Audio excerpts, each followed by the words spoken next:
नमस्कार, मी सुमित शंकर सावंत आणि तुम्ही पाहताय TV9 मराठी। या बातमीपत्रात बऱ्याच महत्त्वाच्या बातम्या बघायच्या आहेत। सुरुवातीची अत्यंत महत्त्वाची बातमी, शेवटची आता ही निवडणूक सांगून मतं मागतील, पण तुम्ही भावनिक होऊ नका। सुप्रिया सुळेंनी हा टोला लगावलेला आहे अजित पवारांना।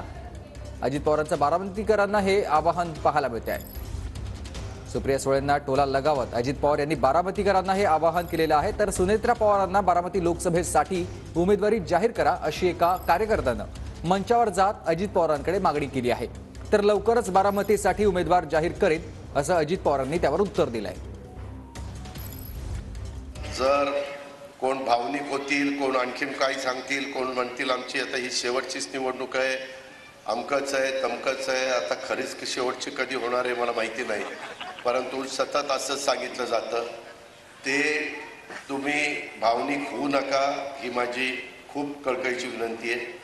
तुम्हाला ह्या कामाचं सातत्य टिकवायचं असेल आणि बारामतीचा नमस्कार उमेदवार जाहीर करा, वहिनी साहेबांना जाहीर करा, यांच्या समोर सगळ्या समोर। तर त्याच्यामध्ये मला आपल्याला एवढं सांगायचं, याला म्हणतात बारामती। उद्याच्या लोकसभेची निवडणूक आधी येणार आहे, नंतर विधानसभेची निवडणूक येणार आहे।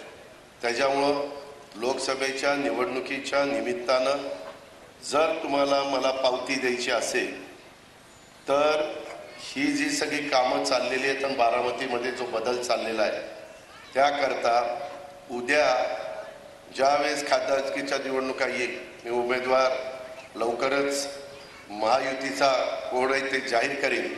पण मी उमेदवार आहे अजित पवार, उमेदवार समजून तुम्ही तिथं मला मतदान केलं पाहिजे, ही माझी तुम्हाला आग्रहाची नम्रतेची कळकळीची विनंती आहे।